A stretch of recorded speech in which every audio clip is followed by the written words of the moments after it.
Hey everyone, and welcome back to another explainer.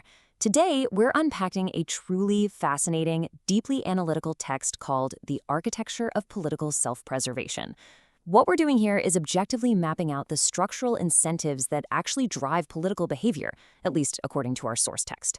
Now, we aren't taking sides today. Nope, we're simply looking at the underlying mechanics of the system exactly as the author describes them.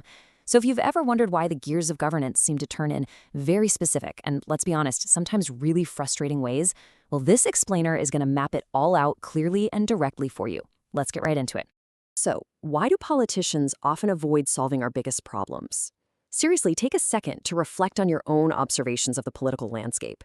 You know the drill. You see endless debates, massive campaigns, 24-hour news cycles, and yet the exact same fundamental issues just seem to persist year after year, decade after decade. It can feel a bit like watching a hamster run on a wheel, right? Tons of energy, but zero forward momentum. You gotta ask yourself, is it just everyday incompetence, or is there a structural, intentional design at play here? Well, our source text argues it's the latter. It's a deliberate architecture. Okay, let's dive into this with Section 1, the illusion of action, or the appearance of progress.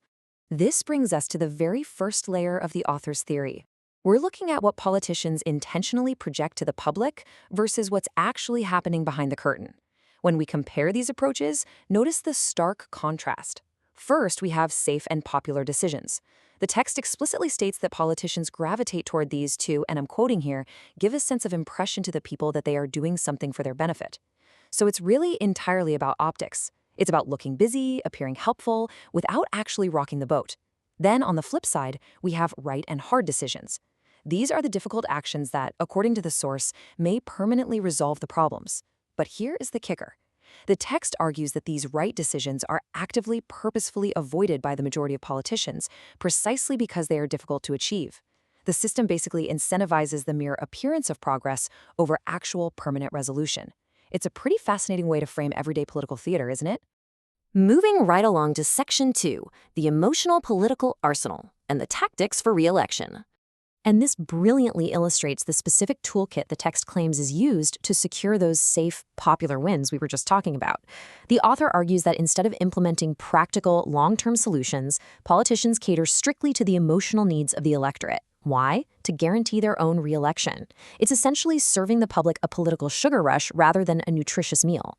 The text argues that politicians provide a false sense of pride and honor through highly visible, emotionally charged tactics rather than actual policy substance. We're talking about things like invoking broad nationalism, building grand statues and religious monuments, or heavily promoting specific cultures, races, or religions. And it goes further than that. It points out very specific psychological and economic tactics, like handing out perks and incentives while completely bypassing meritocracy, actively encouraging a victim mindset among the populace, and leveraging the dire situations of the poor by simply distributing freebies rather than, creating sustainable economic growth. According to this analysis, absolutely none of these actions are designed to structurally fix society. Rather, they are perfectly engineered to trigger an emotional response that translates directly into loyalty at the ballot box. Which brings us to Section 3, the value of unsolved problems, or the hidden motive. So, if politicians are avoiding the hard decisions and constantly distracting the public with emotional appeals, we have to ask why? What's the actual underlying reason? We're peeling back the final layers of the onion here to explore a much darker, highly theoretical motive proposed by the author. Just consider this powerful quote, directly from the text.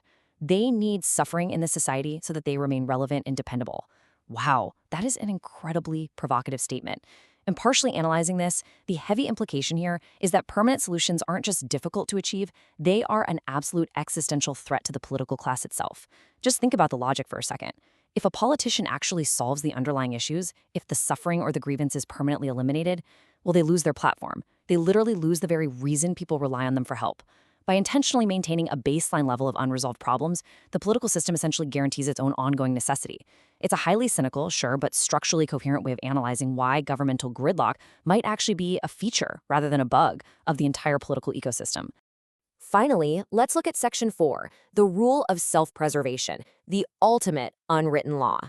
So the crucial point is that every emotional tactic, every avoided long-term solution, it all rolls up into this one fundamental driving principle. This is the final, deepest root cause identified by the author's analysis. The text concludes that the vast majority of political decisions are taken with one primary lens, keeping their re-election in mind. But it actually goes beyond just an individual politician's survival. The author asserts that politicians work on the principle of absolute self-preservation for the entire political class. What this means is they intentionally do not implement policies that would structurally hurt the political ecosystem, regardless of whether they're currently the ruling party in power or sitting across the aisle in the opposition. The political class protects the political class, first and foremost. So all that fierce partisan bickering we see on the surface, according to this framework, it's completely secondary to this ultimate unwritten law of mutual self-preservation. Which leaves us with a final, sobering question to ponder. If the system relies primarily on self-preservation, who is actually incentivized to build the future? It provides an incredibly useful analytical lens for understanding the world around us, doesn't it? So the next time you see a brand new policy announced, or a sudden fierce emphasis on a highly emotional issue, or a supposedly urgent societal problem left unresolved year after year, ask yourself, is this action truly about making structural progress, or is it simply about political self-preservation?